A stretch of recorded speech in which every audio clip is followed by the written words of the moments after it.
Just get this.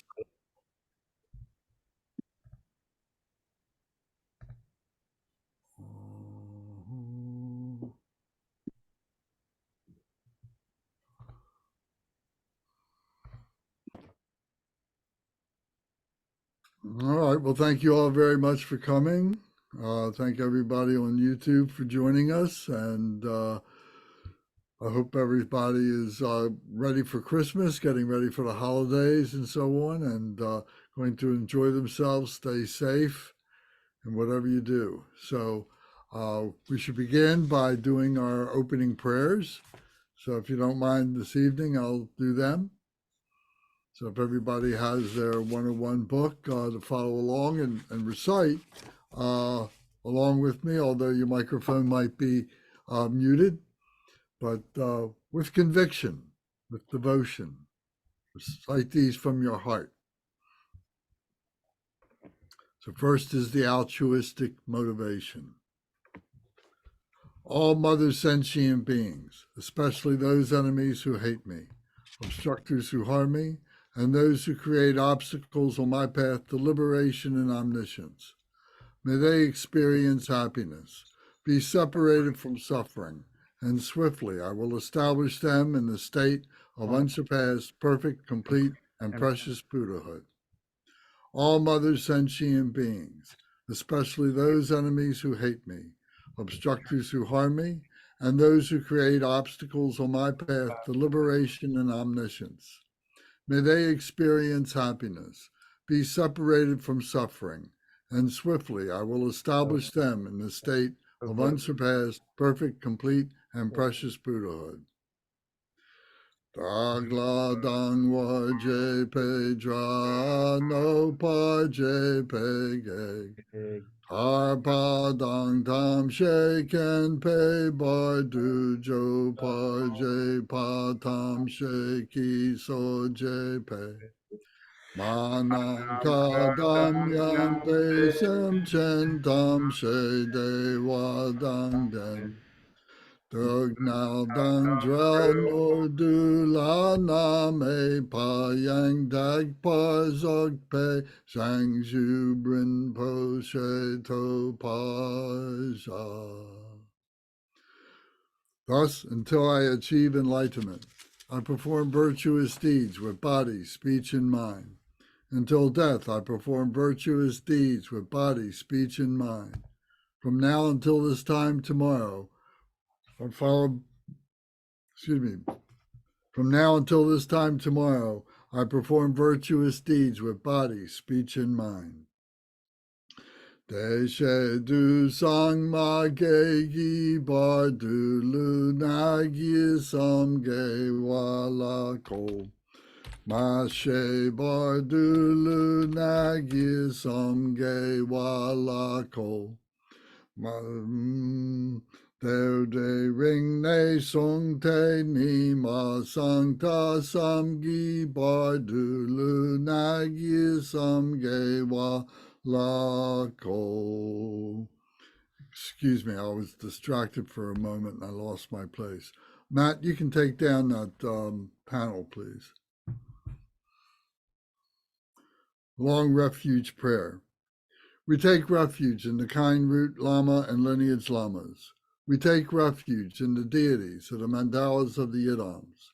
We take refuge in all the exalted Buddhas. We take refuge in the perfect Dharma. We take refuge in the excellent order of the Sanghas.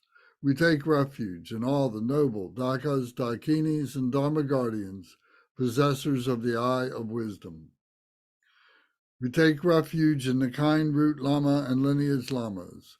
We take refuge in the deities of the mandalas of the Yidams. We take refuge in all the exalted Buddhas. We take refuge in the perfect Dharma. We take refuge in the excellent order of the Sanghas. We take refuge in all the noble Dakas, Dakinis, and Dharma guardians, possessors of the eye of wisdom.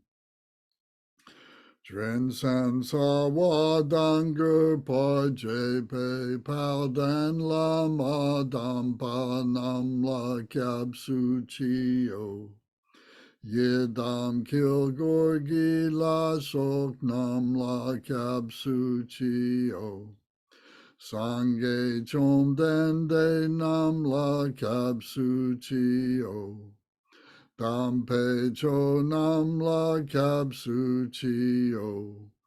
Pape ge dun nam la kab suchi o.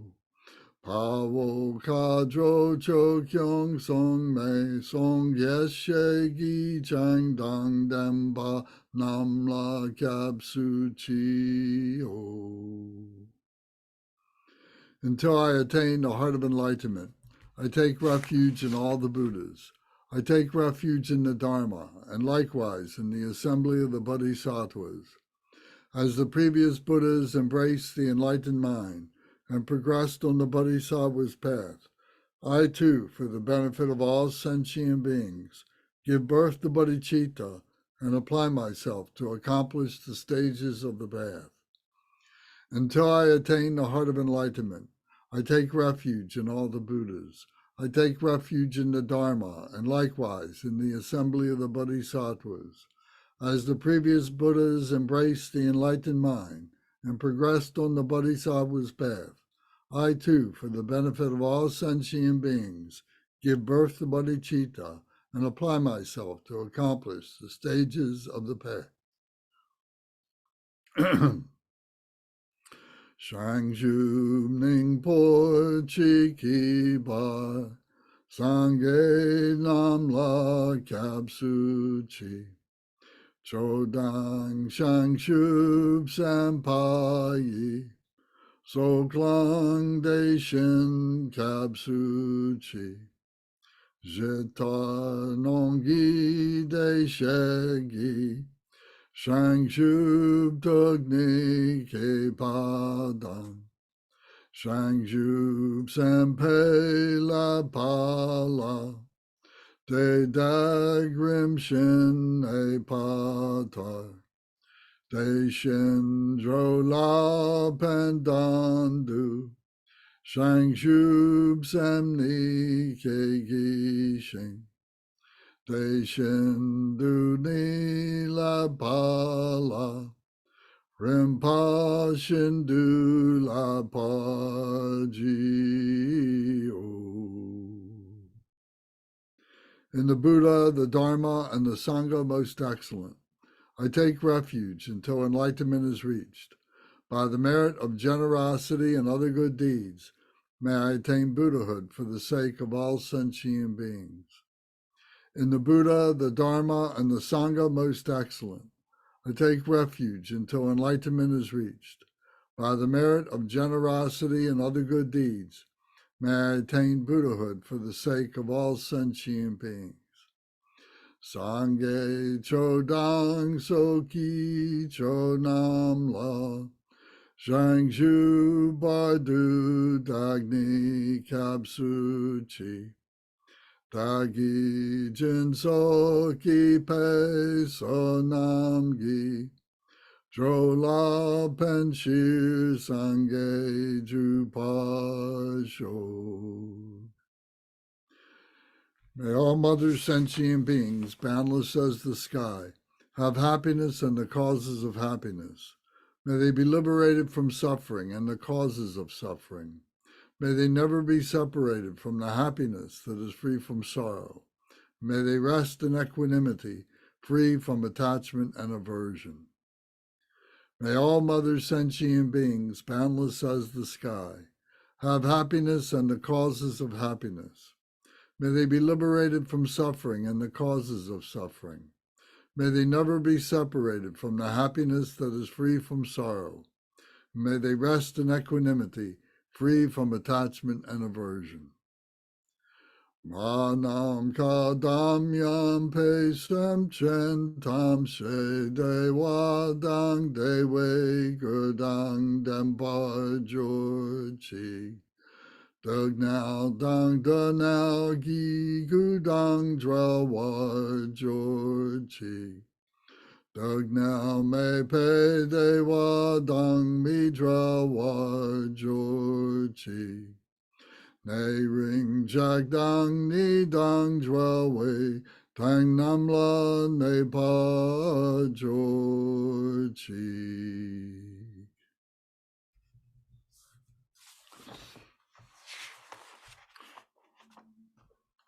Om Vajrasattva Samaya, help to protect my vow, to purify myself. May you remain firm with me. Grant me the complete satisfaction. Grow with me, be loving towards me. Grant me the attainments to master the powers beyond body and nature. Show me all the deeds of body, speech, and mind. Make my mind heart good, virtuous, and auspicious. Revel in the bliss of the four joys, O Blessed One, who embodies the essence within me. Do not abandon me. Grant me the realization of the indestructible nature. Make me one with you. Thus I signify my unity with non-duality. Ah. Om Vajra Sattva Samaya Manupalaya Vajra Sattva Tanopa Dristadredo Me Bhava Suto Kayo Me Bhava Supo Kayo Me Bhava Anuraktu Me Bhava Sara Siddhi Me Prayatsa Sara Karma Sutsa Me Sitsan Shri Akuru Hung Ha Ha Ha Ha Ho Bhagavan Sara Tada Gata Bajra Mame Munsa Bajri Bhava Mahasamaya Satwaha Om Vajra Sattva Samaya Manupalaya Vajra Sattva Tanopa Dristadredo Me Bhava Supokayo Me Bhava Supokayo Me Bhava Anuraktu Me Bhava Sara Siddhi Me Prayatsa Sara Karma Sutsa Me Sitsan Shri Akuru Hung Ha Ha Ha Ha Ho Bhagavan Sara Tada Gata Bajra Mame Munsa Bajri Bhava Mahasamaya Satwaha Om Vajra Sattva Samaya Manupalaya Vajra Sattva Tanopa Dristadredo Me Bhava Suto Kayo Me Bhava Supo Kayo Me Bhava Anuraktu Me Bhava Sara Siddhi Me Prayatsa Sara Karma Sutsa Me Sitsan Shri Akuru Hung Ha Ha Ha Ha Ho Bhagavan Sara Tada Gata Bajra Mame Munsa Bajri Bhava Mahasamaya Satwaha.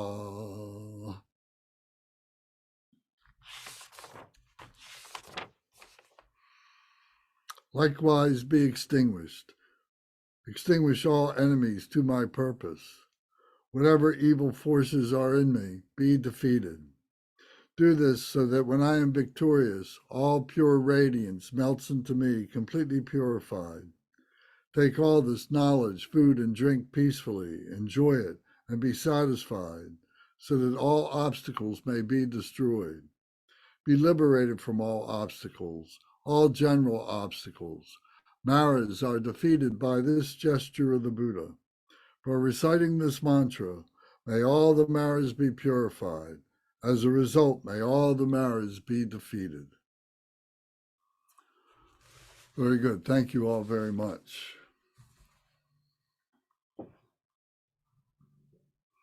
Does anybody have any comments or questions that you'd like to discuss tonight? Anything about what we just did or anything in the past weeks that we've talked about? Anything that you'd like to discuss that we haven't talked about?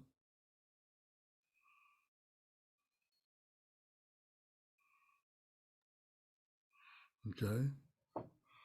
Alex, thank you for joining us tonight. Good to see you.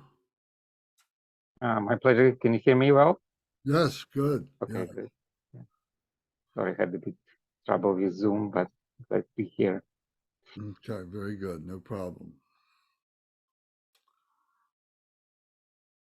So, I'd like to discuss enlightenment as a process. Do you realize that it is a gradual process, a gradual, increasing of understanding, a gradual increasing of knowledge, a gradual increasing of practice, a gradual increasing of stability, and being able to recognize that we have this nature within ourselves, this true nature that we call Buddha. Do you realize that? Has that become apparent to you, or is it still kind of escaping you?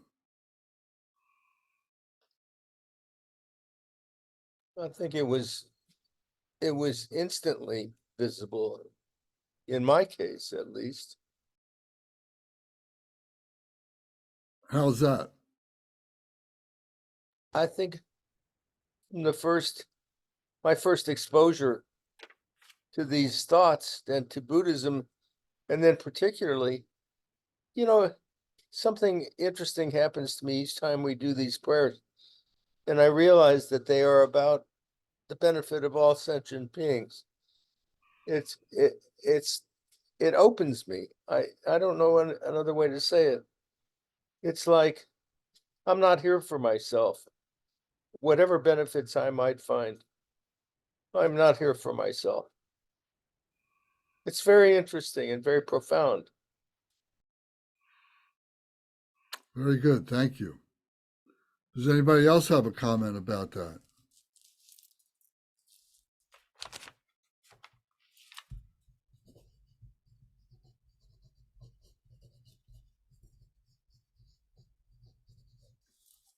Mark, do you find you feel happier when you're thinking in that way or feeling that way? I do. I don't know if happy is the right word, but I feel less bound. Hmm. I gosh, it's a good question. I haven't tried to quantify it, but I'm better. I'm just better when I Mm. realize that each of these meetings that we have established with each other are for the benefit of everyone on the planet, not just me. And it's very, very profound. Hmm. This is a new concept to me. How about you, Matt? I mean, do you have a sense of are you recognizing the process now, and how has that changed for you? How was it in the beginning? How is it now? I'm not sure I understand the question, to be honest, in terms of like recognizing the process or seeing like the process. Like, Well, what changes? I guess the question could be phrased as, what changes have you gone through mm, since you've been, participating, that you've been, oh, I see. considering about, what it is to be a Buddhist and so on like that. Mm, I see. Um, I think I don't feel as I guess like more grounded maybe would be one way to put it in my life overall. I don't feel as I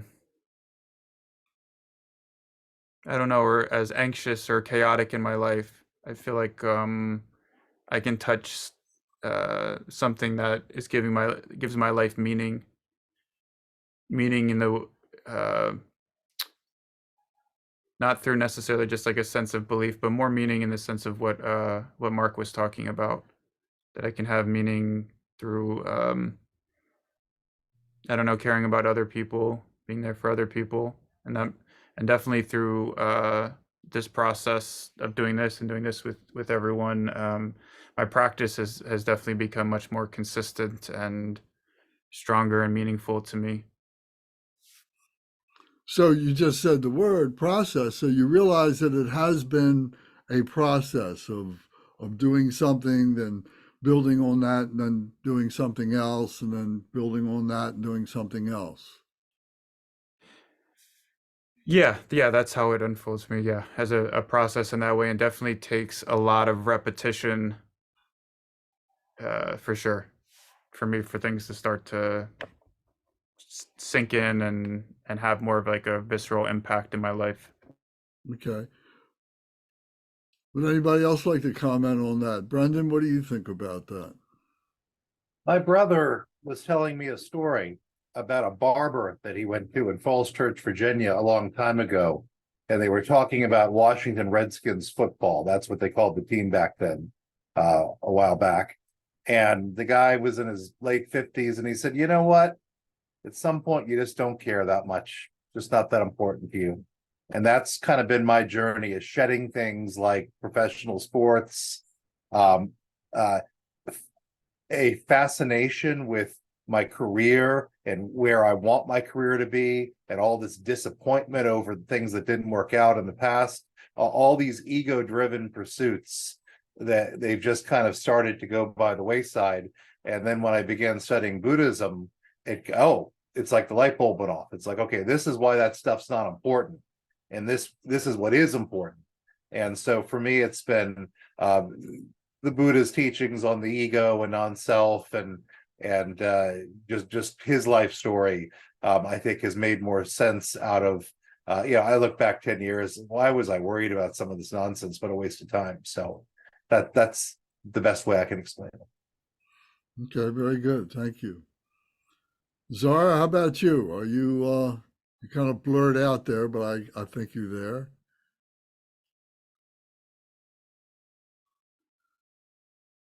So I'm asking about the process, that you see that, there is an enlightenment is a process, and that with each stage, is there an enlightenment? And then there becomes another enlightenment and another enlightenment. Are we going through, steps, a process of enlightenment after enlightenment? All right, well, I guess Zara isn't there. So maybe Debbie, would you answer that, please? What do you think? Oh, I'm thinking a whole bunch of things at once. So now I'm gonna try and figure out what I'm gonna say. Yeah,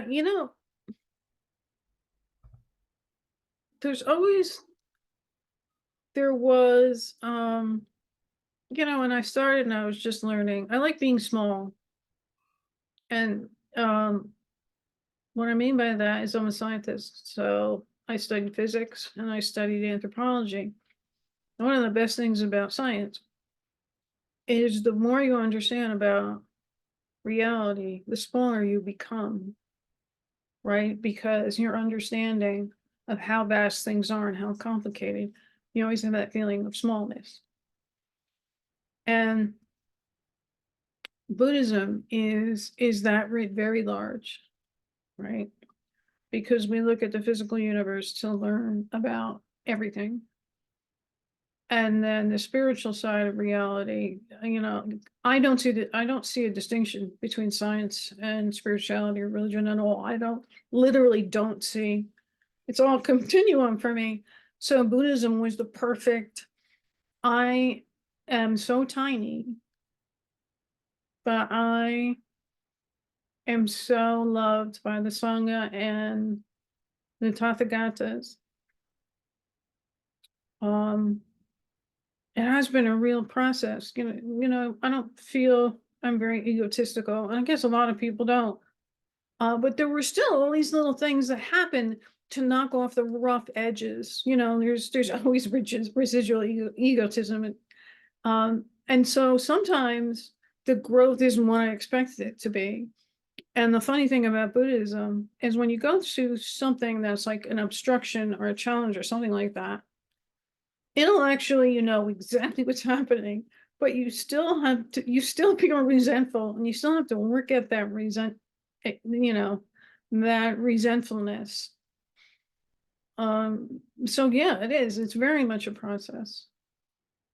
What is the what is the resentfulness? What are you resentful of? Is it the ego that's reacting? Is that what you're saying?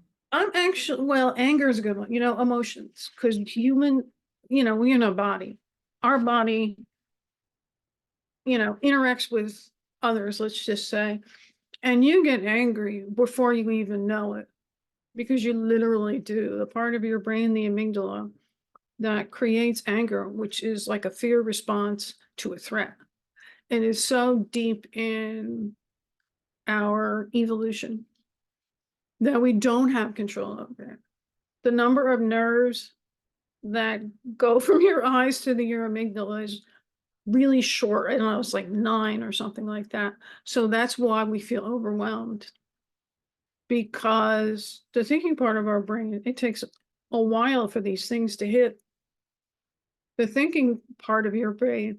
But at that point, you're already angry because your body is angry. So that's just like, that's what I mean by resentment. It's, I don't resent other people. I don't resent the situations, but it's just like, it's like something, and like, I'm not a kid that's going to get mad because my sister got a bigger piece of cake, but you still have that reaction. And so you're still fighting it. So that's what I mean by that. Okay, thank you. Alex, what would you say? How have you recognized the process, and how do you identify? How do you relate to that? And can you comment on it? Well, thank you everybody for sharing. For me, it's not been like a linear process, or I mean, we all want it to be gradual. Sometimes some people have some sudden big realizations. Something never really happened to me, although I had a couple of interesting experiences. But I do find that, yes, the more you actually practice, the better your well-being, your whole life is more organized. And the less you practice, like that happened during pandemic, and even now I don't practice as much as before the pandemic. That also has effect, and in the opposite direction. So I'm really happy that Lance is creating these additional opportunities for us to engage in practice and contemplation.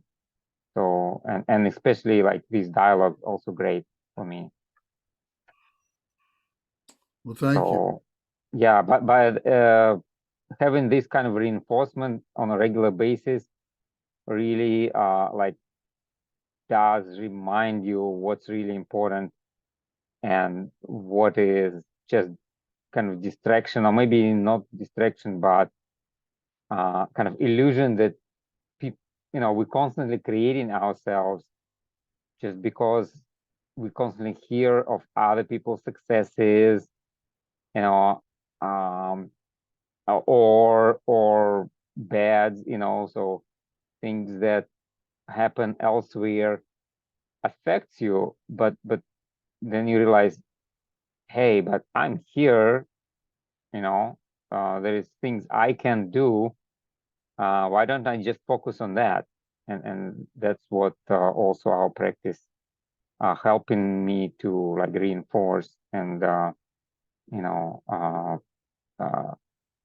get myself back on earth rather than some fears or hopes or disappointments, whatnot. Thank you.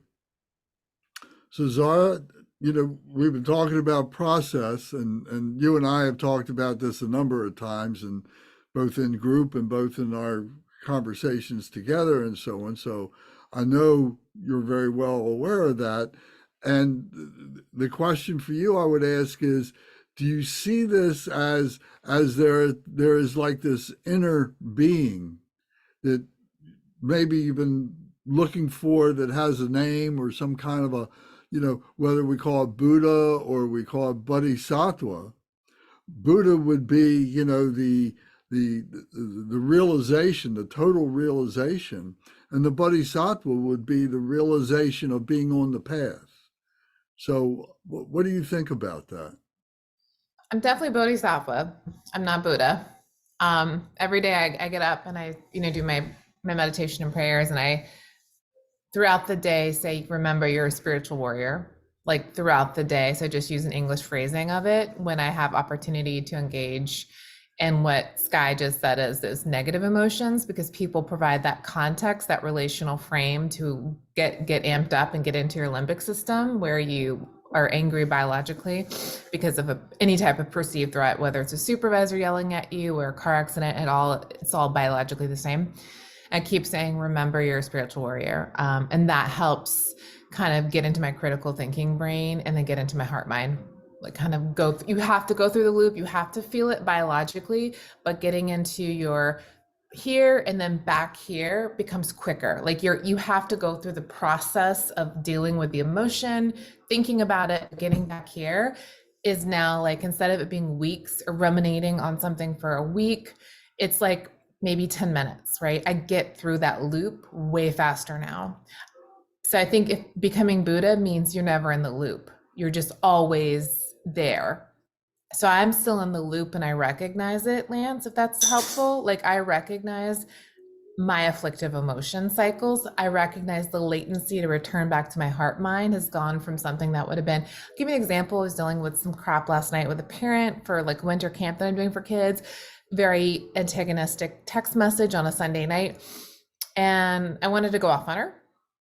And instead I kept going back to these groups and said, be kind, speak kindly, like the 10 virtues, right? I said, no divisive speech. And I normally would have gossiped and texted a colleague. I said, no gossip, do not make this more than it is. And I just said, have a beautiful night. Please rest well and be well. That is all I said in text message.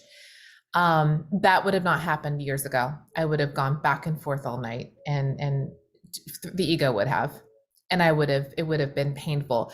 And last night when I went to bed, because it was in the conversation was in my head, like, why could she be so mean? Why isn't she grateful? I kept touching my beads and saying the positive, I wish Maisha wellness. Instead of it being about me, like, how dare you speak about me? I'm helping your child. I kept saying, what's the positive statement? What do you want for Maisha that she is lacking? We want well-being for her. So start saying that for her because she can't say it for herself.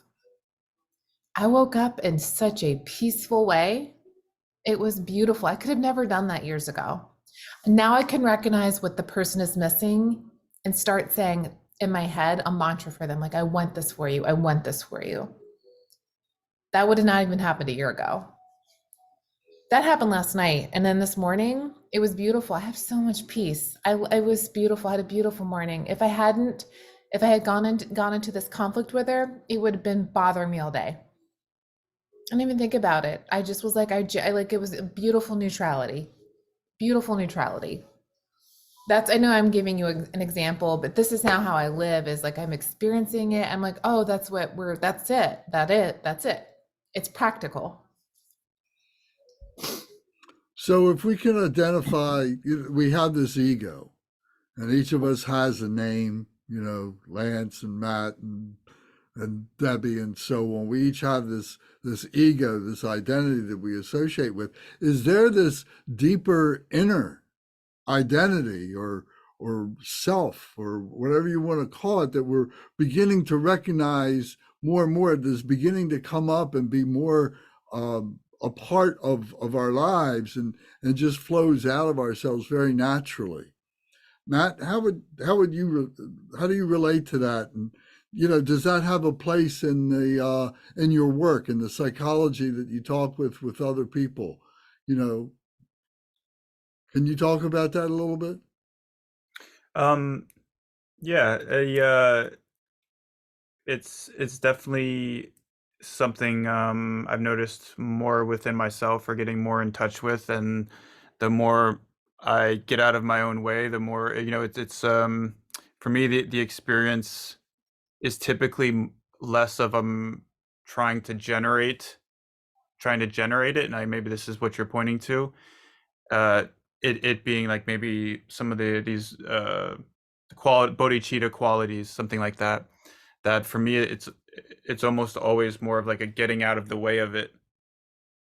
kind of feeling or process, and then it's The kind of Matthew getting out of the way of yes, that. yes, that it's kind of there, just latently sitting there. At least that's the feeling of it.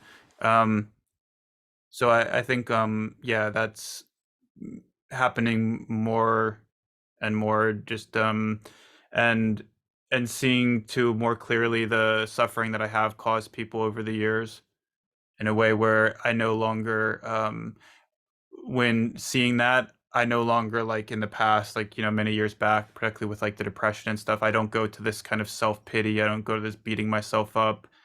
There's a pain to it, but there's something kind of beautiful in the pain of it as well, where it's like, it's more just like an opening rather than this more of a constriction, something like that.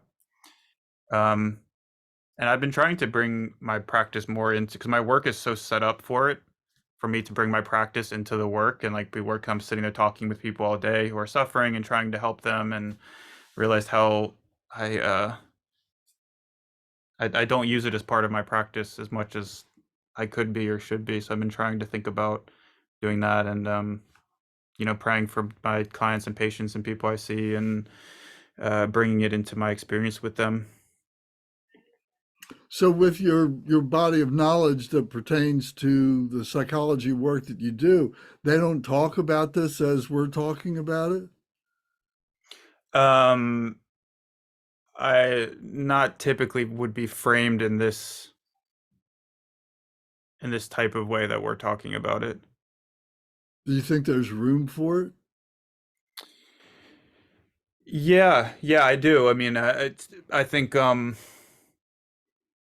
yeah, I mean, well, what we were just talking about with the self thing, a big feature of most of the common mental health disorders is a really exaggerated focus on the self, something like anxiety or depression, or it's a transdiagnostic factor of a lot of the mental health disorders, substance use disorders, even to some degree. So there are ways that is worked at worth, but I think as a field, it's I think could use more of that, for sure. There's I think a lot of times it's almost like strengthening of the ego, which I think can be necessary as an initial step at times to be able to be more transcendent of the ego. But I think it is something that could be incorporated more. Thank you. Yeah, Mark, can you comment a little bit on that inner self, realizing the ego, the outer self, if you will. And I have to use that word self, but there's that inner being. Have you sensed that? Is that something that you can comment on? I don't think I can comment on that. I don't think I'm there yet, honestly.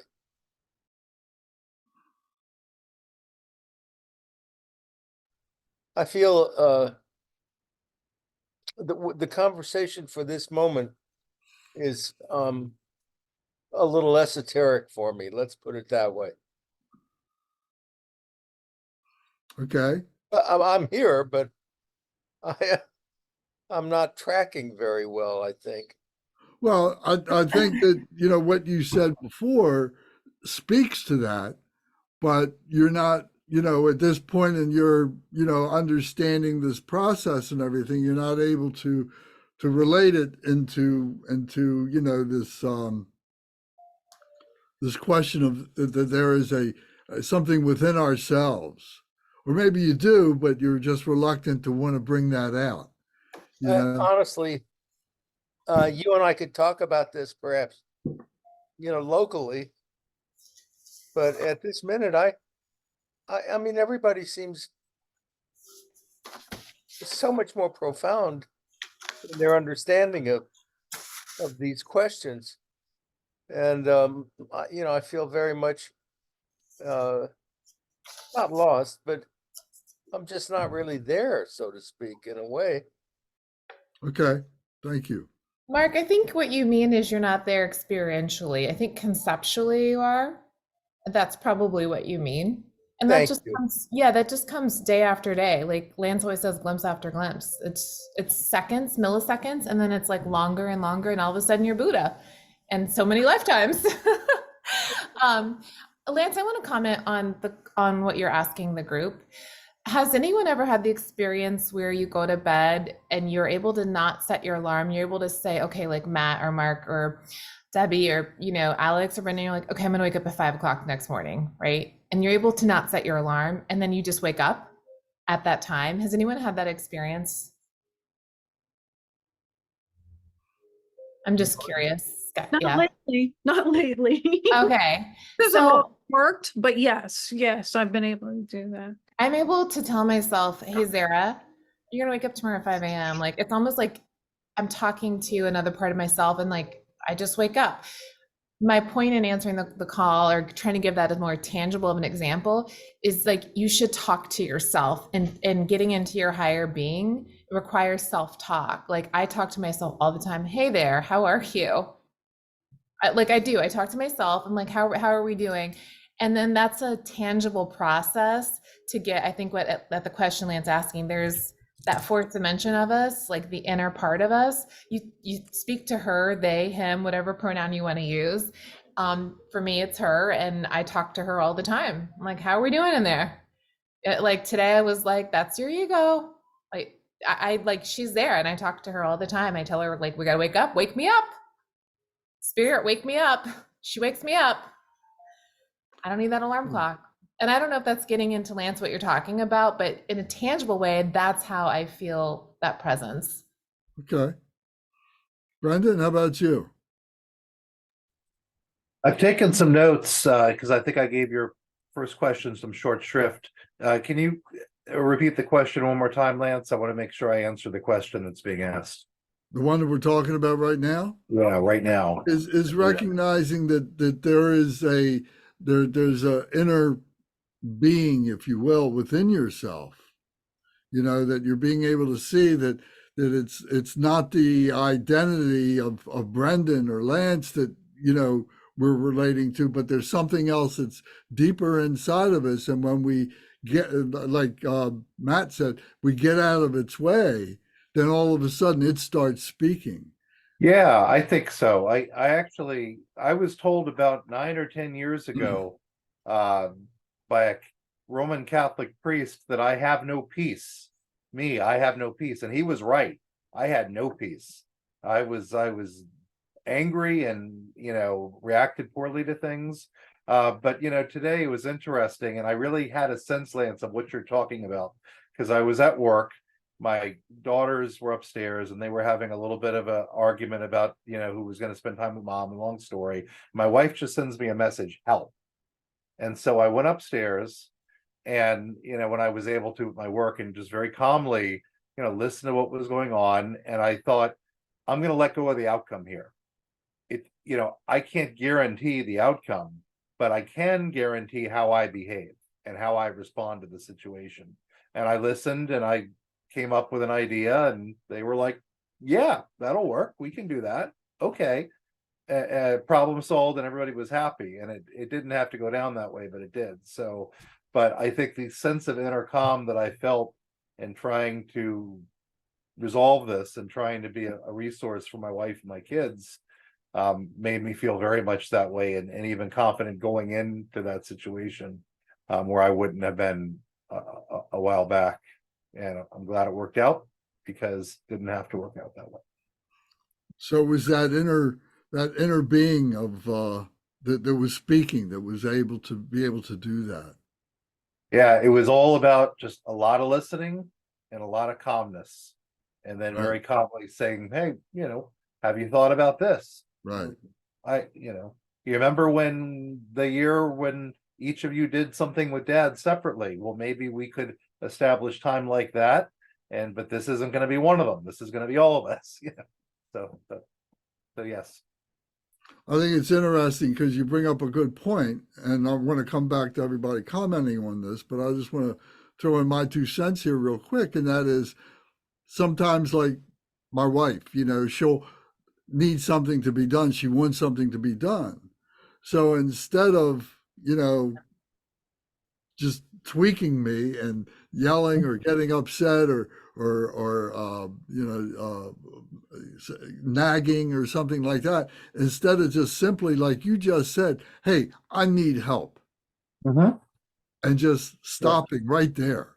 Yeah. And then we have this inner thing that says, oh, you need help. I can help. Okay, why didn't you just say that? I'll help, instead of, if there's a conflict, that, meeting the conflict head on and so on. So sometimes it's a matter of, when it does come as a conflict, saying, oh, that person needs help. That's what they're trying to say. And then you calm down and then go into that calm voice that you have, that calm mind that you have, to be able to deal with the problem. Yeah, absolutely. And I just want to say, to make it very clear, I am far from enlightened, and I'm just, on a tricycle, right? And just like that lovely publication that I like to read, Tricycle, right? The Buddhist publication. I am far from enlightened, but yeah, it's there's some great things we learn from the Dharma path. This guy Fleet Maull, the author of The Dharma and Hell, he went to prison for a long time, and he wrote about it. And little things you'd never think of, like idle chatter, right? The kind of chatter that we might do after 2 or 3 beers, just very idle and very, not productive and ego driven. And well, you can do that kind of chatter without having any beers either. It's a matter of training your mind not to engage in that type of idle chatter. That's just one example of what the Dharma path teaches us. Well, we are enlightened, to whatever degree we are enlightened, individually, but we have that within ourselves. We already have a high degree of enlightenment already, and, there's always going to be people lower than us on the totem pole, so to speak, and those higher and so on. But we're very fortunate people. We have very good karma to be where we are, and there's a high degree of enlightenment that has come with that. We're refining more of it. We're exposing ourselves to more of it. But to be able to recognize that true nature within ourselves and say, hey, that's my enlightenment, is an encouraging thing to do. It's something that gives you great support. And you begin to recognize that more and more. You begin to see the purity of it. That our ego has this impure nature about it, but this inner voice, or this inner true nature, is the purity that we have, that enlightened quality that we have within ourselves. So Alex, how about you? Can you comment on this? Okay, I'll try. And I'm sorry, I'll have to sign off in like 10 minutes for another work Zoom. Oh yeah, Zara, I do have this experience where, if I tell myself in no uncertain terms when I need to get up in the morning, I do wake up like 3 minutes or even less before my alarm clock. And that even happened today. I get up at 6 and it was rather easy for me to get up. So yeah, like that practice of awareness and self-awareness, it does create this sometimes self of separation of kind of some inner nature that we have, and it seemed to be like well-meaning and peaceful and loving, and also our common self, our kind of ego collection of stuff that kind of tells us, well, I'm such and such, and people see me in that way and that way, and I should be better in this way and not as good and not as bad as in the other ways. So it does inspire this kind of self-observation, but it is, I'm still struggling with having that inner awareness or inner presence to dominate my life, so to speak.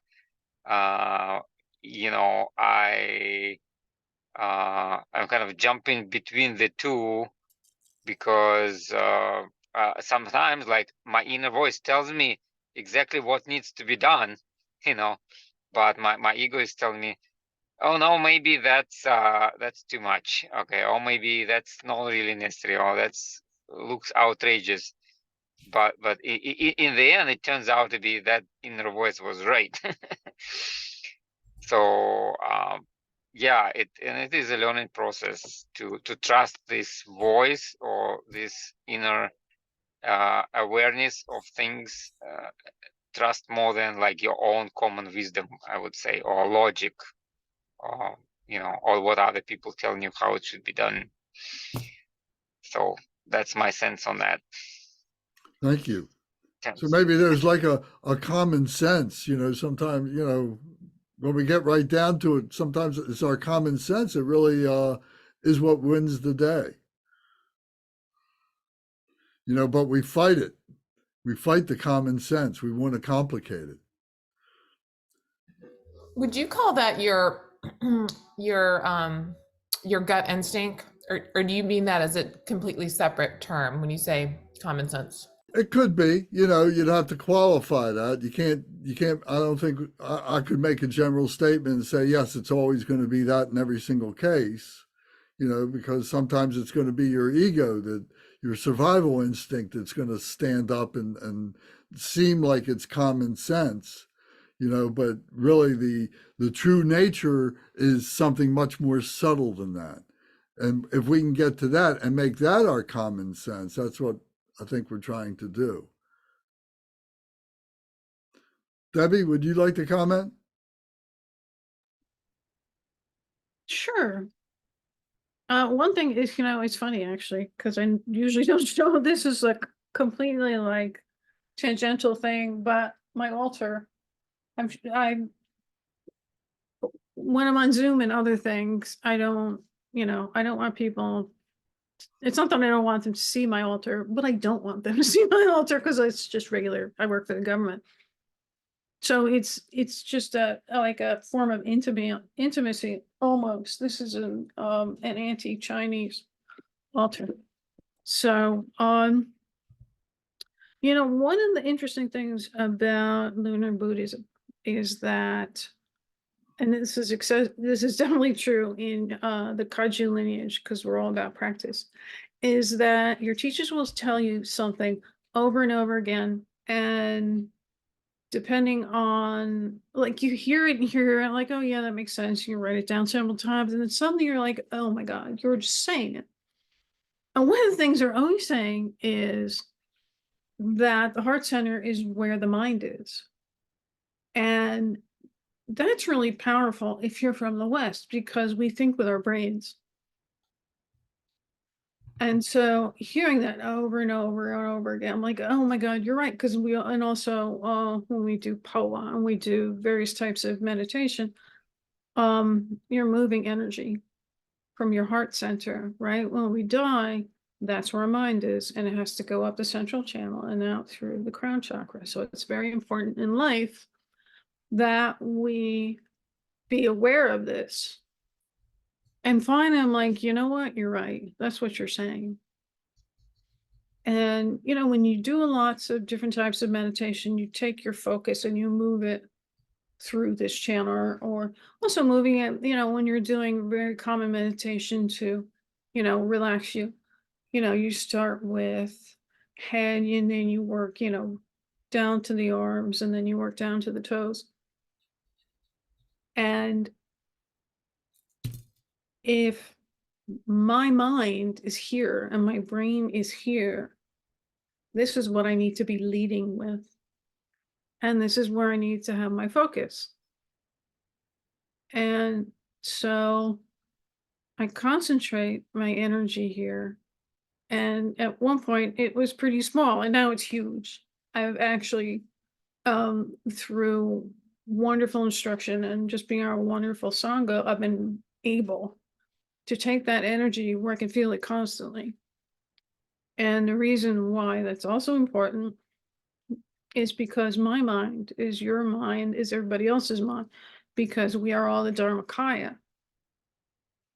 And so you're accessing everybody when you access your mind. And that's a really like completely powerful thing. And especially since that's where bodhicitta is. That's what that means. That's how you access that bodhicitta just generates compassion. Just you don't even have a choice, right? You just feel it. So I would have to say yes, that self is real, and taking my letting this control this instead of the other way around I'm still learning. I'm learning so many things from that. So I'd have to say, yeah, that's really important. Well, very good. Thank you.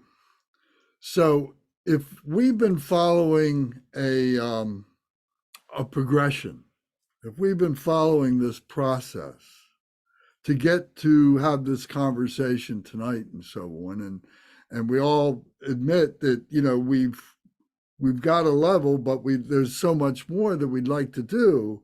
And so we have to kind of recommit, if you will, if I can, because you've committed to being here as much as you have over the past year or so.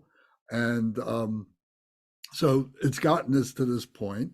And then to recommit to go to the next level for the next period of time would be the next logical step and so on. So that's kind of where we are, you know, and to be able to trust in the system of the Buddhism, but in particular the tantric Buddhism. In the Hinayana, we've talked about there's three bodies of the Buddha. There's or the three ways of looking at this, the three teachings. There's the Dharmakaya, there's the Sambhogakaya, and there's the Nirmanakaya. So that's the Buddha. That's within ourselves. That's what we're trying to identify. That's what we're trying to stabilize. But the way in which those three Buddha bodies operate are through the three vehicles. So the three vehicles are the Hinayana. The Hinayana is the discipline part. I'm going to make the commitments. I'm going to hold to the commitments. I'm going to take responsibility for what I do, the good stuff and the bad stuff, and recognizing all that and committing to correcting that. And then there's the Mahayana. The Mahayana is the next vehicle, which is the vehicle of the Bodhisattva, the vehicle of devotion, the vehicle of recognizing that we are part of something and that everything that we are doing is for the benefit of others. We're not selfishly, as in the Hinayana, doing it for ourselves. Our motivation now becomes for other beings and so on. So the devotional part. So we could, you know, kind of transpose this into Christian devotion, or into Hebrew devotion, or into Islamic devotion, or into Hindu devotion. All these traditions have that devotional path to it. And you get on it, you have your teacher, you learn to love your teacher, you express it all the time, you learn to honor your parents and your family. You know, that's what you're going through, a training of devotion, of love, and doing this for the benefit of other beings and so on. And that's all very powerful and very good. It's an essential part of the progress, part of the process of being able to reach that level of loving kindness, compassion, joy, and equanimity that we talk about all the time. But then there's the third level, which is the Vajrayana, which is the path of wisdom, of understanding what it is that we are doing, and now transposing ourselves now as being a enlightened one. So it means that we are going to enter into what we would call role playing, in being able to learn what the stage is, what the scene is, and that there is a field of characters that are in this field that have different responsibilities to be able to recognize and embody this wisdom and so on. So the commitment to that is the next step, is being able to say, okay, I'm ready to do that. I want to do that. So that's where I think, we need to, at the very least, be exposed to. That we've been, over the past year, we've been talking about the Hinayana, about the discipline. We've been talking about the devotion. We've been talking about that a lot and everything. And now it's time to do some more serious role play. We've done it from the degree of on our Sundays, when we first started this last track of the teachings that we've been doing, when we went through the 5 deity yoga practices that we did. Remember, we did the Buddha Shakyamuni, we did Shenrezig, we did Green Tara, we did Manjushri, and we did Medicine Buddha, and we did Vajrasattva. So we were doing those deities, but we didn't go into a whole lot of depth into what that was. It was giving us a taste that there's this further process. So this next step that I'd like to go into with everybody after the first of the year is to be able to explore that more. Because what this does is for us to explain what that true nature is within ourselves. It gives it a voice. It gives it an understanding. It gives us the criteria of understanding what causes this, what's the motivation for this, which is difficulty. If we were already there, there'd be no difficulty. But we're not there, and we do have difficulty. So we have to work through the difficulty. So we need to be able to understand those causes. And then we need to be able to understand what the remedies are, how we overcome this. So we've hit on many of the ways in which this is done. Repetition is one of these things. The devotion to the process is another of these things. Putting the time in is another of these things. So I guess the question is, are we ready to do that? Do we want to do that? Because that's where I think we're ready to do. We will eventually, we're not going to forsake the early parts. We're not going to forsake the Hinayana discipline. We're not going to forsake the Mahayana devotion. We're going to build on it, and we're going to keep coming back to it and bringing it up again and seeing how it all fits into place, because these things are all interconnected with each other and so on. So I think that's the next part, and understanding that we have a responsibility for ourselves to want to take responsibility for the negative things that we do, to take responsibility for the positive things we do, and see that there is a process to help us to be able to increase that understanding. We can learn things through a vicarious experience. The vicarious experience is by picking up the book and reading the words, reciting the words, and so on, but doing it at a very superficial level. I think I know what it is. I intellectually am trying to understand what it is. But then when we can look at it from a realization, from a experiential point of view, from that experience of being on the cushion, being on the chair, whatever it is, but entering into that transformative meditation, then that's what really makes the difference.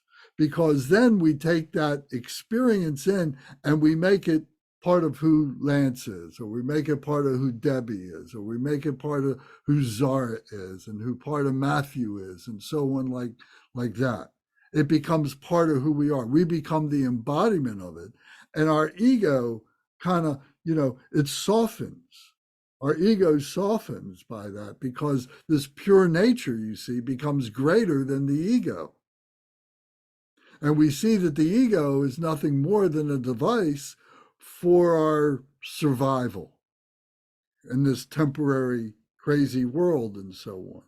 So we can't negate this crazy world, but we can approach it in a different way. We approach it as more of an enlightened being, more closer to being that true nature, a pure nature. So by doing the Vajrayana is how we gain the wisdom of what that is and how we become the embodiment of that.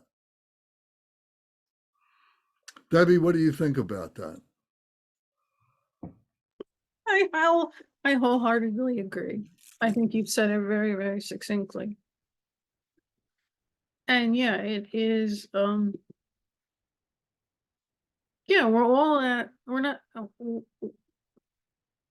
can't say we're all at a crossroads, but we're all at that realization point.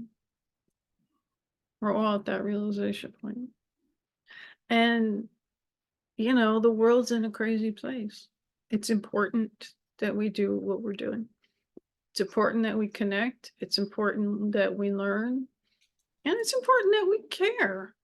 Another very humbling thing is that, at so many points in practice, we are reaching out to less fortunate, right? In a lot of practices, in the formal practices, there'll be a torma, which is an offering. And, we're offering it to the hell realm beings, the hungry ghost beings, the animals, the humans who are suffering and struggling, and we do care for the gods and the demigods, but we're very much worried about, the lower realms. And these are human beings. They are. These are human beings. Well, and animals, right? So we're classifying, what it is to be a human being in these 6 human realms. I just want to interject that right now. Yeah, because we're all the same. Life is life, mind is mind. So it's not something out there. No, it's something, it's not.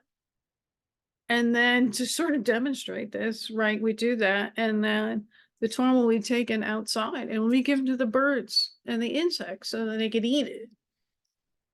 Right. So, and then, when we're doing visualizations, a lot of times when we're doing visualizations, you'll imagine this, you'll create the seed syllable and then, light will radiate out to all the Tathagatas, and light will radiate to all the beings, especially those suffering and in the lower realms.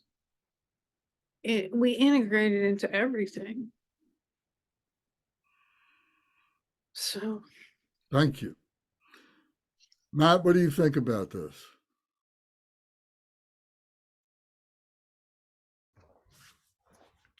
I don't know. I'm not sure I have anything else to add really beyond what you and Debbie were saying, but Was it something, I guess, from your personal point of view, is it something that you're interested in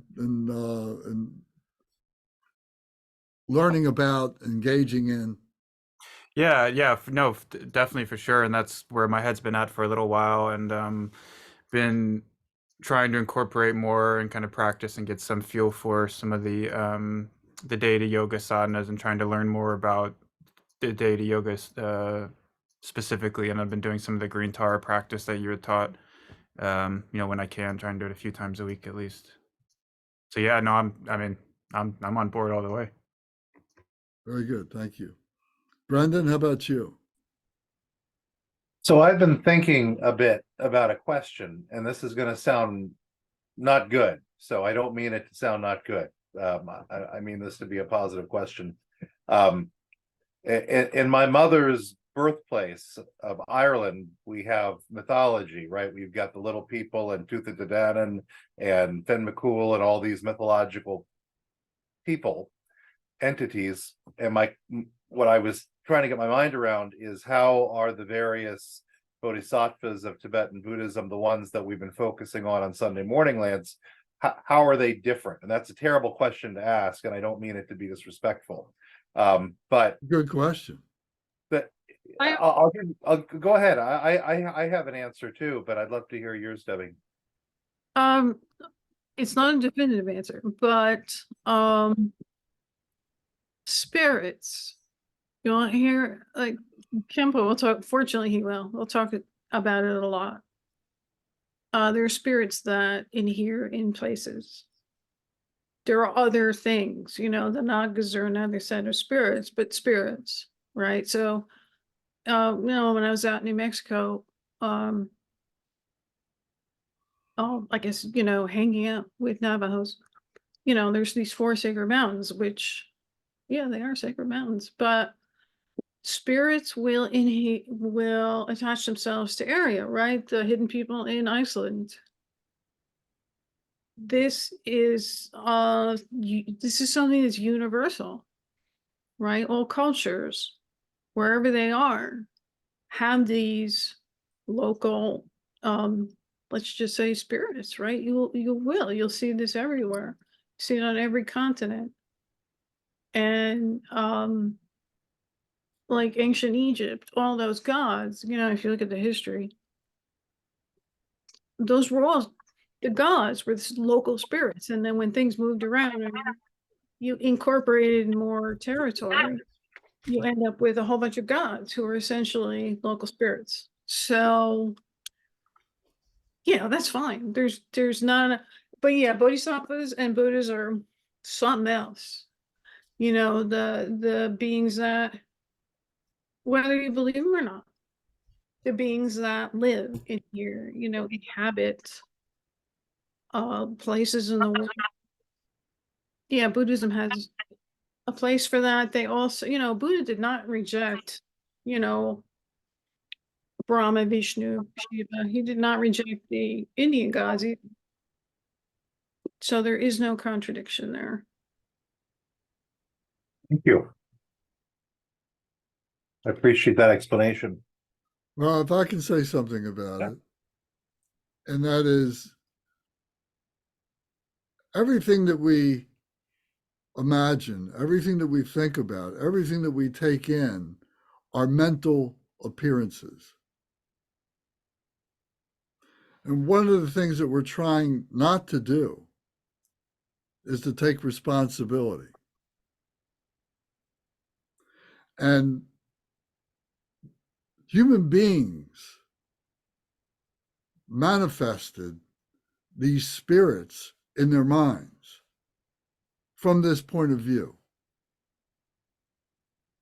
And they gave responsibility to the lake dwellers. They gave responsibility to the sky dwellers, and they gave responsibility to the different gods and the different beings and so on, these different spirits, because the human beings of the time couldn't process that this was all their appearances, and they have to deal with this. Oh, I can't, it's much greater than me. It must be somebody else's fault.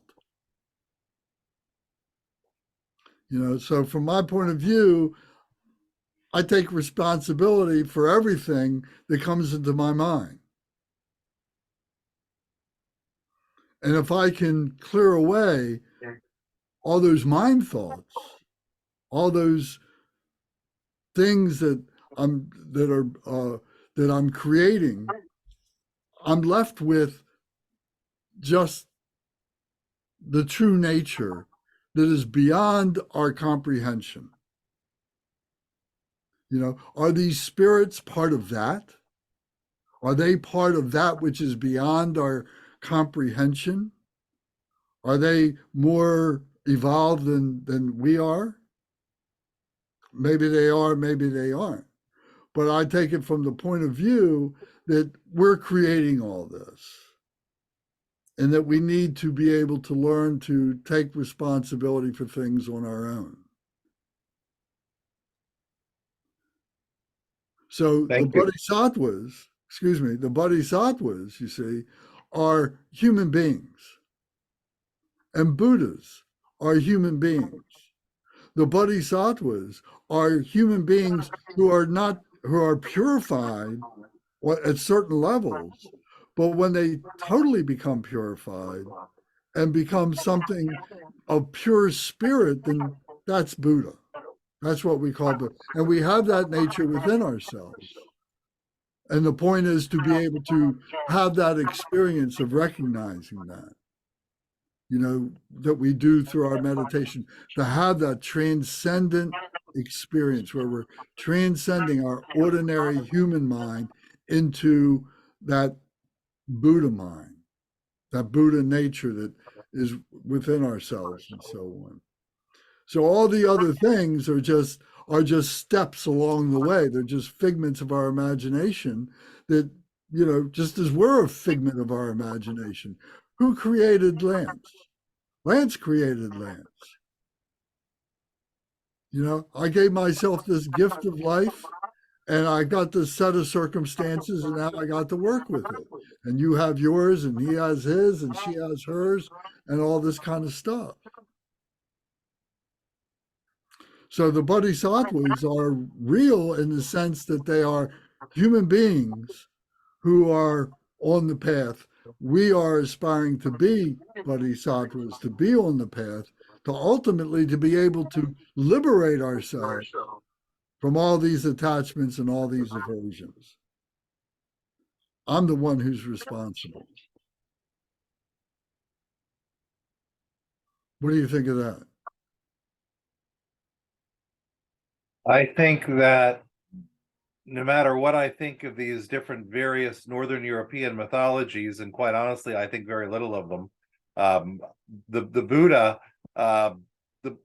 the Buddha is not from Northern Europe. He is from Northern India, the historical Buddha, and modern day Nepal. And there is a link between the teachings of the Buddha and what made its way to Tibet. And this is important. The Buddha, what he taught is profound and important, and he wasn't Irish. And so my point is that there is something unique and special in these various deities that we meditate upon on Sunday mornings, Lance. But he came from that pantheon of gods. His culture from India, from his India. culture. Yeah, yes. Yeah, came out of that. But what he was able to do was to liberate himself from that. To realize that they are part of the mind, the organization of the mind that says, oh, here's the God realms. And they operate in this way, but it's really just a way of categorizing the mind. Understood. I'm right. One of these prayer cards, right? That Yes, that's right. That's Manjushri. Yes, Manjushri. So Manjushri has a spiritual link to the Buddha that some Norse god doesn't. The point I'm trying to make is that there's Manjushri was a person. Reliably, Manjushri was an actual person, just as they all are. We look at Tara and we don't know the history, but they were probably people at some point who were enlightened, just as the Buddha was that a human being that walked the earth after many, many lifetimes, became enlightened and then became omniscient. And Lance is right. There's nobody. That is correct, right? That is real. And every other system and I've looked, does not have that accurate depiction of reality, of how things really are. Well said. Yeah. I'm certainly not qualified to comment too much on this, but to me, my view or understanding, that I think that one of the significant differences is the understanding of emptiness. And as far as I can tell, if Tantra or Deity Yoga, which is a big part of Tantra, at least in Tibetan Buddhism, if it's not practiced with an understanding of emptiness, doesn't seem that categorically different than what turns you off to in some of the other traditions you were talking about. It seems it's yeah, I'll just say that. Thank you. Zara, would you like to add something in the conversation? I'm good. Right now, I'm engaging in quietude. I'm engaging in active listening. Well, I mean, we've talked about this privately, but in a group from time to time, maybe, and that is, this path that we're talking about for next season, after the first of the year, of exploring the sutras, which are the original recorded teachings of the Buddha, and that's one segment, and then the other segment is to do to learn what it is to do the practices, to go through the introduction to the practices, and then getting into the practices, the deity yoga practices, the Vajrayana practices, the Tantriana practices. Is this something that, you're interested in? Yes, personally, me, yeah, absolutely. I like I think it's just an extension of organizing what you've already done from 101, at least for me, like my journey with you specifically is the teachings, multiple cycles of 101, just starting with meditation a few minutes a day, getting that into a structure. It's just like going from like getting a high school diploma or GED to now I'm trying to get my undergrad. To me, like I just speak in analogies because I feel like people understand analogies. That's fine. That's how we do it. Yeah. Similes, analogies, metaphors, etc. Yeah. Yeah. So all this you see, the Mantrayana, the Vajrayana, all this is all symbolic. Does it really exist? It only exists in our mind. And that's the liberation, to be able to abide within that. And that's what's difficult for this, because people want it to be real. But it's symbolic. That's a good point. I think like, yeah, we have to have the organization, right? We have to have something to the anchor to. Otherwise, it's like if we don't have that, what do we have? We have freedom. But yeah, that's a good point. But maybe it was always going to be this way. Maybe this process was always, I don't know. It's a good point. I don't contemplate that point enough. I always think to myself, they're as real as you are. That's right. And we're all empty of any reality. It's a temporary reality. Yeah, that's like, yeah, they're as real as you are. Yeah. Can Christians, can Muslims, can Hindus, can Jews, can they be liberated? Can they have the qualities of bodhicitta? Can they be considered to be enlightenment? And they have no idea of what it is to be a bodhisattva, or what a bodhisattva is. But does that deny them enlightenment?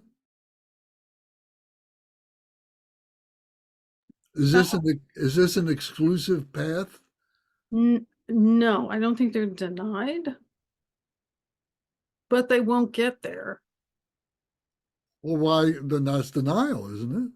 No, we're all in the same boat, right? Well, we're in the Buddha boat.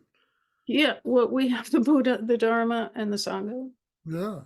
We have this unbroken line. But what about Christians? They're not picking up the unbroken line, right? And as They're just not defining it in those terms. See, that's the beauty of the Buddhism because of its definitions, of its intellectualization of the process. That's its beauty. no, it's true, and I can't remember who wrote it. You know, if you don't understand Buddhism, but you live your life, you know, in a way that adheres closely to what you're supposed to be doing, you're going to have a better rebirth. But if you don't know and you say, "Oh, Mani Padme Hung" until you die, if if you've been a virtuous person, let's, according to the 8 precepts, you will have a better rebirth, but you will be reborn. And, and then hopefully you can progress. But, yeah, it's, if you kill every Buddhist on earth, will Buddhism exist? No. And from what the observations have been and the predictions have been, there's going to be a period of time where Buddhism dies and will be reborn again. Is it something you can kill? Yes, because, there's just a lot of stuff that's written and there's a lot of practices. But if there's no Buddhists who are forming that unbroken line and progressing on the Bodhisattva's path, then we're going to lose it on this planet. Well, these are very interesting questions and answers. Yes, Brendan. As a former Catholic Christian, I would love to comment on I'm on Debbie's. I think Debbie has a lot of insight into this, based on what she said. In a metaphysical system like Christianity, it is first of all theistic. There is one God, one creator God, whereas Buddhists, we don't really know or care if there's a creator God. It's beyond our knowing. And everything in Christianity is consumed with getting right with your maker, with obtaining salvation from this theistic maker who will judge you. And to me, it's just, I've known Christians that behave like bodhisattvas, that are, beautiful, mystical people that are living for other people. But at the end of the day, it's very much about, how will I be judged? And there's no reincarnation. It's eternal, whatever awaits you in the next world. And so I think I get what you're saying, Lance, but I think there's some pretty key differences in terms of the theology as well. Just my 2 cents. That's very good. I think it's worth at least a quarter. So, this is why we, our practice is becomes an individual practice. And, it's based on so much, our causes and conditions, and each one of us has different causes and conditions and so on. And being able to deal with this, to work with this, to use this is to our advantage, and becomes our liberation ultimately. So if we start marginalizing possibilities and so on, then you're not being truthful with yourself, because it's all on board. To use the boat analogy, it's all on the boat. If I could give an alternate perspective, or a devil's advocate, no pun intended, from an atheist turned Buddhist. Catholic turned atheist turns Buddhist, maybe. I don't know what the hell I am. But and and even with some of the talk, like with tonight, of like the gradual path, and I know there's been, in my understanding, and with other traditions that I've been involved in, mainly like Advaita Vedanta tradition, really, but where there's like they would really, for the most part, really critique this idea of such a gradual path, and that, from that perspective, and I think in some Zen traditions maybe something similar, where this idea of turning things into this like gradual path is another obstacle. It's another game of the ego. Now I'm here for a reason, because I think this is the approach that would work for me. But where I think that can be a trap or something to look out for as well, in my opinion, of like what we're trying to get at is something that's our true nature or our true essence. Well, then it's like, okay, then we project, well, if I do 100,000 things in 12 great eons, I'll be able to experience the thing that's here right now. And I think it can act as an impediment maybe. And I guess my point, coming back to the question, was I don't think if there were no Buddhists in the world that there would be no people, whether they're in a religious tradition or not, that end up discovering and experiencing the true nature of consciousness and their true nature.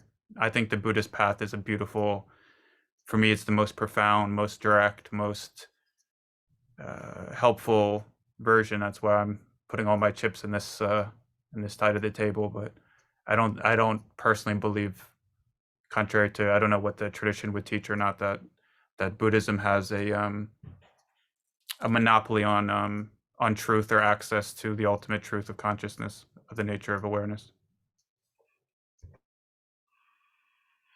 Yeah, well, very good. Well, this is what the investigation is about.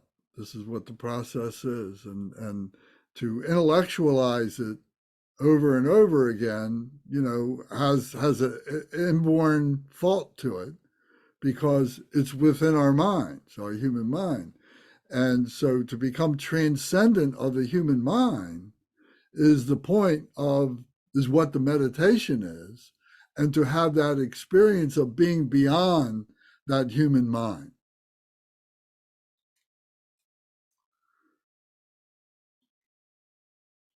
And just to finalize that point I was trying to make is that I think of sometimes is the quote might not be exactly right that I'm giving, but with Chogyam Trungpa Rinpoche,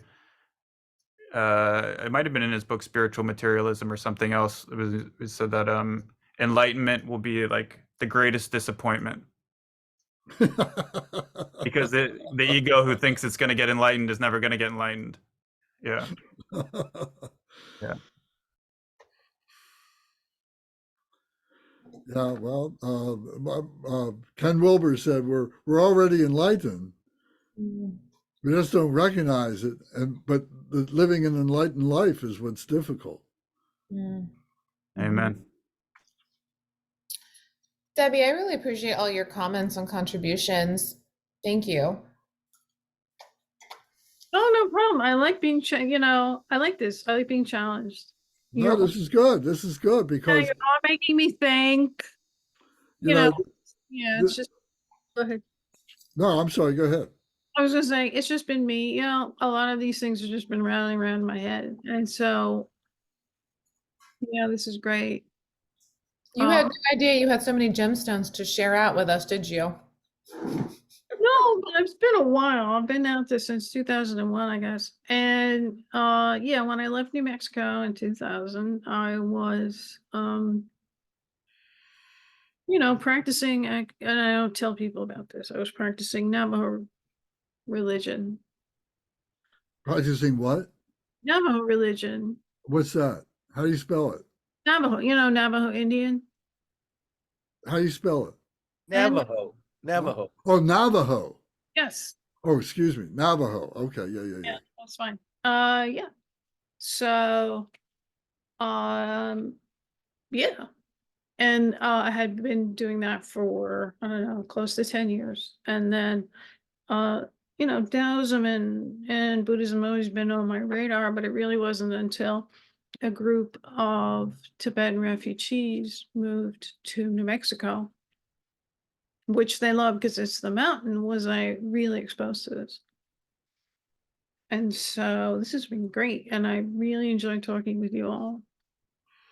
We're good. Yes. We enjoy having you. Thank you.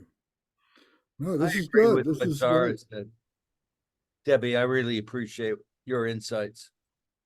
Yeah, likewise. It's been awesome having you in group here the last few weeks. Oh, thank you. Now you're making me all embarrassed. Don't inflate my ego. Don't inflate my ego. Okay. But you know, actually, I'm very interested in a psychologist's view of this. And just know a little bit because I studied anthropology. And most of what I've read in psychology lately has just been popular articles. So I'm very interested in everybody's perspective. But definitely more psychology would be great. Thanks. I hope that y'all can. If Friday night, the Noble Film Night, if it's not a good night because the participation has been, sparse.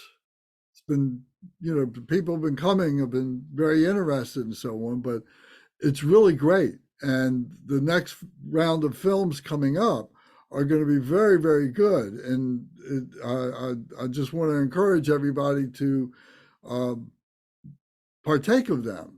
So if Friday night's not a good night, then let's reconsider another night. And because I think Saturday night you did it before. Yeah. And I think I'm going to be honest with you. I think this is just me talking as like conventional person. I think doing Saturday night and then going into an early Sunday practice is going to be difficult for most people who've got just like life, life, the human suit to deal with. So I think there's going to be some like allocating of what is prioritizing. So you're probably like, I'm only saying that, I'm not saying that to shift your mind or perspective. I think it's just, you may not get the numbers you want if people are having to make decisions between some time on Saturday evening with the Sangha or, the group, or some, other pieces for Sunday. That's all I'm going to say. Well, I'm not sure what you're saying. Are you saying that Friday night's a better night and Saturday night's not a good night? Sorry, Liv. I'm going to say that you may have the participation may be skewed to making decisions on participating with Noble Film versus like kind of allocation of time for spiritual practice. Well, I understand that. I'm just trying to get down to a night. So Saturday before we did it, but we also weren't doing Sunday practice. We were doing Monday. It was Saturday. So I honestly don't know. I'm single and I don't have kids. So for me, it's not. I think it's people who've got other competing. I think it's people who have like a partner or kids are the people who are going to be more limited with time resources. Well, because some of these films coming up are very, how should I say? They're beyond just Buddhism. They're very spiritual, and Buddhism is spoken about as well as other traditions and so on. But they're very provocative, mind-provoking thoughts of what we've been talking about tonight, and different systems that human beings use through antiquity, through ever, to be able to understand who human beings are and what all this around us is and so on. So it's very interesting, and they're very well articulated and produced and so on. So I'm just trying to find a time when the most people can join. We can do a survey if you want to get data on it. You're probably going to get 33% response rate based off survey data, but we can take a survey if you really want. Well, Curtis, Curtis. Matthew, what do you think? We talked about Friday night and that was a good night, but meanwhile, a lot of people haven't been there on Friday night. Yeah, I don't know if there'd be a better night. I mean, for me, I work late most nights. Like I have to race home to get here I normally walk in the door at like 6:55. I kind of race home from work, but like tomorrow night, I work I just work very late. I have a weird job, so I work late hours. So yeah, I don't know if there would be a better night or not. I mean, for me, whether I can come is more kind of in line with what Zara was saying, just depending on the time I have and, needing to spend some time with my fiance and, or needing, just other stuff that I have to be making time for as well, in addition to the groups and things or other stuff that comes up. So it's kind of hit or miss for me of like what's happening that week or not. Well, invite her to the movies. I should. Here's a question, Lance. Would you for Medicine Buddha, would you want to open Thursdays up for maybe for people to vote on a Thursday or no? Sure, but we don't have a big participation on Thursday night either.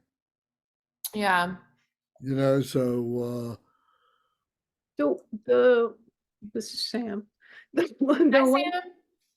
the Friday, I don't know, Wednesday, Thursday, Friday night, a lot of us wage workers, our brain is just like scrambled eggs. Maybe Thursday is a good idea, but I wouldn't want to give up.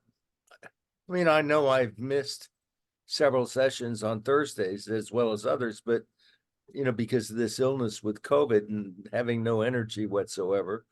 But Thursday might be a great evening for movies. Fridays,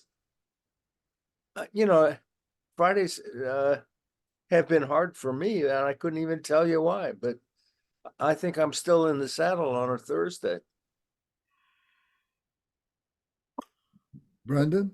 Well, thank you, Zara, for what you were saying, because with me and my kids and my wife, like anything involving the weekends is really hard. Like Friday night, Sunday morning, that's real hard because that's prime family time when I get to be with my kids. But I'll tell you what I would love to see, and I've been to Medicine Buddha a few times. I would love to see a Thursday night Medicine Buddha followed immediately by a movie. I think that would be a lot of fun. Just a thought. Well, that's going to be a 3-hour thing. Yep, understood. But you could just come for the movie only, or come for Medicine Buddha only. Well, that wouldn't be till 9:00. Yeah, Medicine Buddha's about an hour, Lance. Is that right?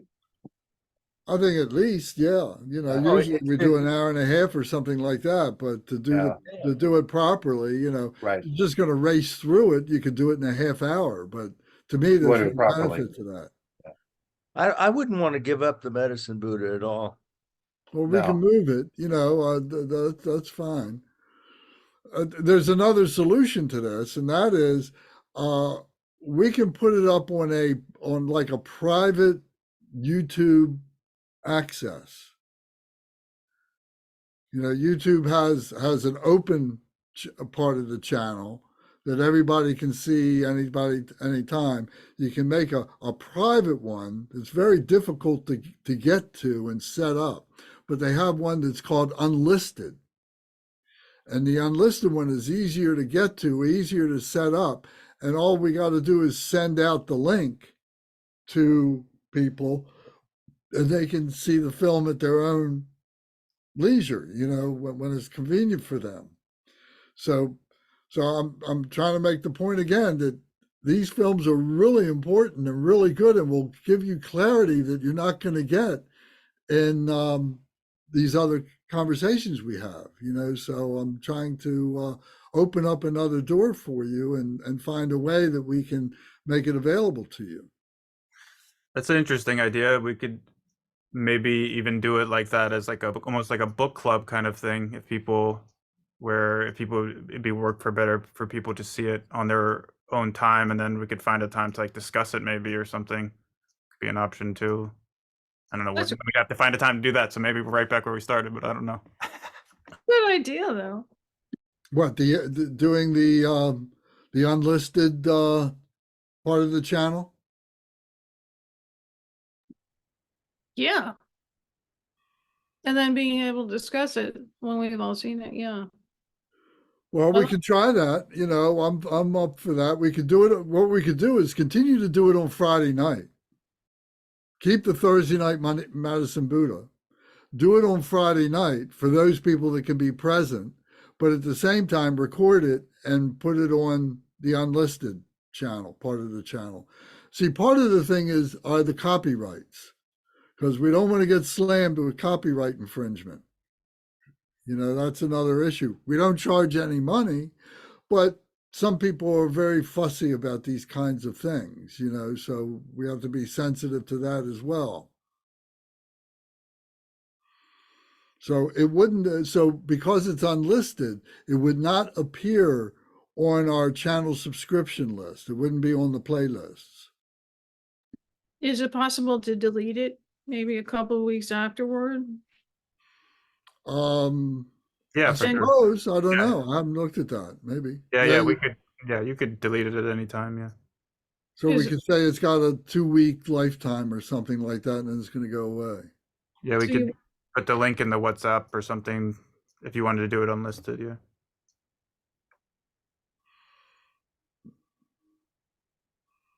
Okay. All right. Well, then we'll do that. Well, what did we decide? Well, I think we're going to do the Friday night. Do it the Friday night for those that can be with us together, and we usually have a little talk afterwards, and then but record it and put it up on the YouTube on the unlisted channel, That sounds excellent to me. and then send the link to our group, and you can watch it at your leisure.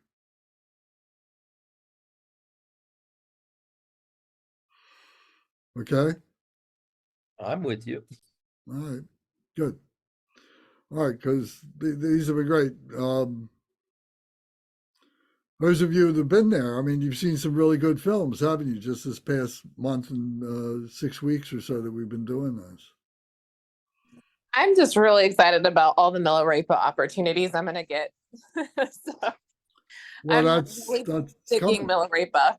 Yeah, no, that's coming. That's what I want to, that's part of it. Is there one this Friday? No, it won't be until we'll have to make a date for when we're going to start in January. All right, well, unless somebody else has something you'd like to talk about, any questions, comments, any other points? Could I ask something? Sure. Is and if this is too much for the brief amount of time we have left, let me know. But because you had said before, Lance, when you were younger, you you had like a Christian period where that you were very into Christianity. I don't know how to put it. Well, I was born again, man, and I was baptized in the Russian River. Mhm. Absolutely. And Jesus is my savior, no question about it. Is there anything you could say? Because I've been like I'm gonna go to church with my dad and stuff. Like I was asking him, I told him I wanted to go with them and things, and just to, I don't know, I've got more respect, I think, or more appreciation for some of these other traditions. Is there anything that you could say just in the spirit of Christmas here in a week about the teachings of Jesus, or any overlap that you see with the teachings of the Buddha? Well, This is a huge topic, right, for like the 2 minutes, but look at that. interesting. I was thinking about a topic for tonight, and I've got this book called Jesus and Buddha: The Parallel Sayings. Wow. So I was going to go through this, but nevertheless, you can get your own copy of this and see this. But yes, there's many, many, many, many, many parallels, and I'm sure that there's parallels with other traditions as well, and so on. And whether Jesus was could be considered a bodhisattva, I think from a Buddhist point of view, they would say he was a bodhisattva. And because of the acts that he did and so on like that he was the son of God, and as we are like sons of God, we are sons of Buddha, however you want to look at it. Not to equate Buddha and God, we don't go to that, we don't say that as Buddhists, but nevertheless, the Christ would be the parallel to Buddha, or the God, or whatever you want to call it, Yahweh, or whatever you want to say, would be the parallel, the Christ. Jesus was someone who embodied the Christ and made it available, gave access to it to people for the past 2,000 years. So, and that's a wonderful thing. So that's how I look at it. And at my time, when I wasn't in a funk, I wasn't depressed, or anything like that, but I was looking for spirituality. And in that way, Jesus, I don't want to say appeared to me as if, he appeared as an image or something like that, but the concept or whatever of Jesus came to me, appeared to me, and in that it became my salvation. That I realized that there is this spiritual connection that we have in the Christ. The Christ is like the vertex of all this.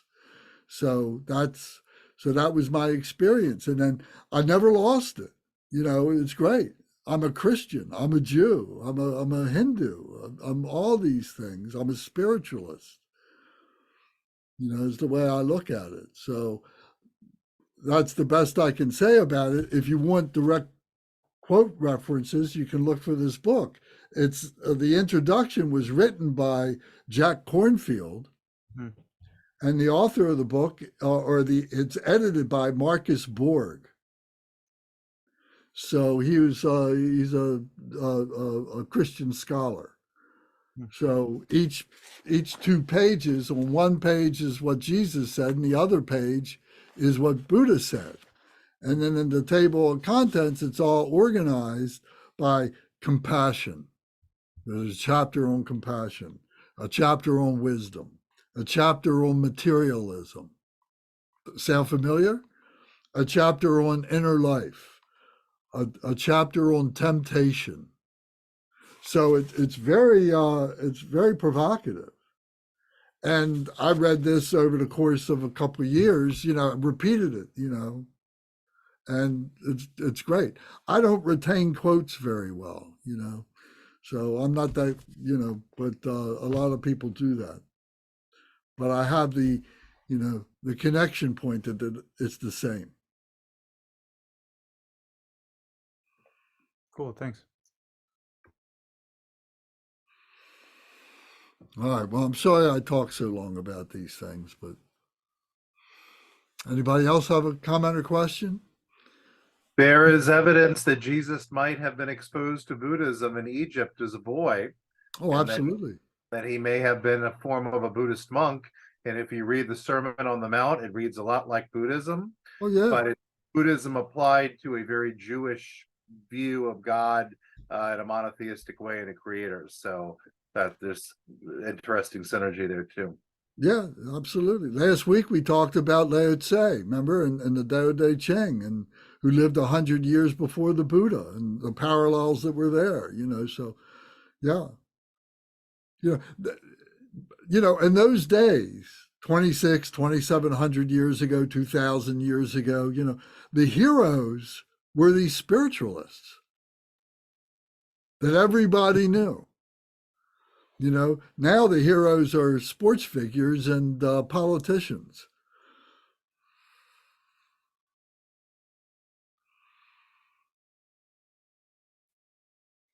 So I love being in church. Church is beautiful. The stained glass windows and all that. And the theater of it all. And going to church. Because I got Christian family and everything, and from time to time we go to church because somebody passed away or a baby was born or something like that, and the ceremonies, the words of the prayers and the ceremonies come out of our our 101 book.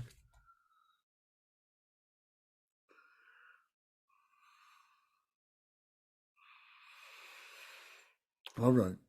Thank you very much for the questions and answers and contributions of the conversation is great. I love this too. And I'm glad that everybody is here with us, and wonderful. Thank you. And so I'm very grateful this time of the year to be grateful. Thanksgiving, I'm grateful. Christmas, the New Year and everything. So we've come a long way. We've done a lot of we talked about a lot of things, and we have many more things to talk about. Okay. All right, so we'll do our dedications, please. So the lineage dedication. Here we're making dedication in the name of our masters who have taught us, and through that wisdom that they have brought us and the skillful means that they have brought us, we are dedicating the merits of all of that to the enlightenment of other beings. Dorje Chang, Talopa, Naropa, Marpa, Milarepa, Dormalorgampopa, Pagmajupa, and Lordri Kumpa, please bestow upon us the most auspicious blessings of all the Kagyu Lamas.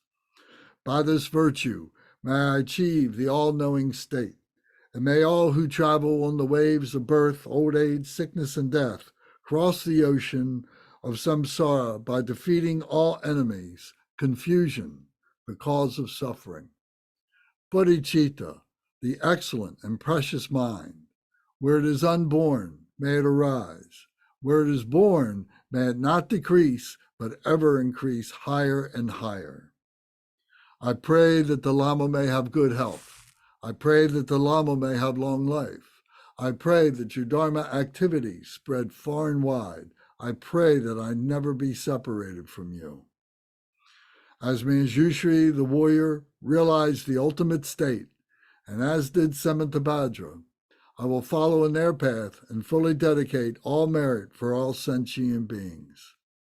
By the blessings of the Buddhas, who attained the three kayas, by the blessing of the truth of the unchanging Dharma as such, by the blessing of the indivisible Sangha order, may the merit I share bear fruit.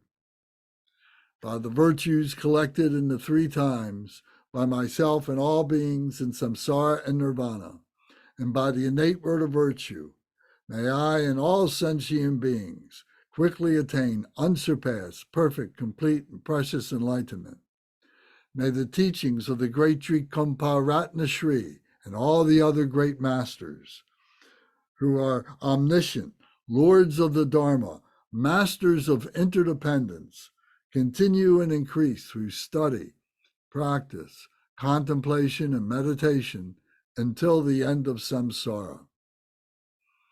Glorious, holy, venerable, precious, kind root and lineage lamas, divine assembly of yidams and assemblies of Buddhas, Bodhisattvas, Yogins, Yoginis, and Dakinis, dwelling in the 10 directions, please hear my prayer. May the virtues collected in the three times, by myself and all beings in samsara and nirvana, and the innate word of virtue, not result in the 8 worldly concerns, the 4 causes of samsara, or rebirth as a Shravaka or Pratyeka Buddha.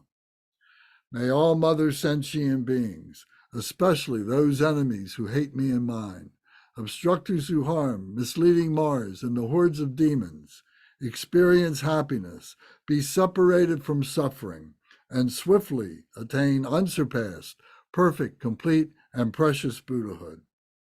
By the power of this vast root of virtue, may I benefit all beings through my body, speech, and mind. May the afflictions of desire, hatred, ignorance, arrogance, and jealousy not arise in my mind.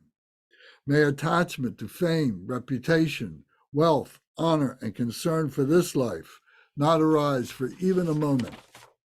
May my mind stream be moistened by loving kindness, compassion, and bodhicitta, and through that, may I become a spiritual master with good qualities equal to the infinity of space. May I gain the supreme attainment of Mahamudra in this very life. May the torment of suffering not arise even at the time of my death. May I not die with negative thoughts. May I not die confused by wrong view. May I not experience an untimely death. May I die joyfully and happily in the great luminosity of the mind as such and the pervading clarity of Dharmata. May I, in any case, gain the supreme attainment of Mahamudra at the time of death or in the bardo. Om, Ah, Hong. Om, Ah, Hong. Om, Ah, Hong. May my body, speech, and mind become inseparable with the body, speech, and mind of all the enlightened ones for the benefit of all sentient beings. Thank you all very much.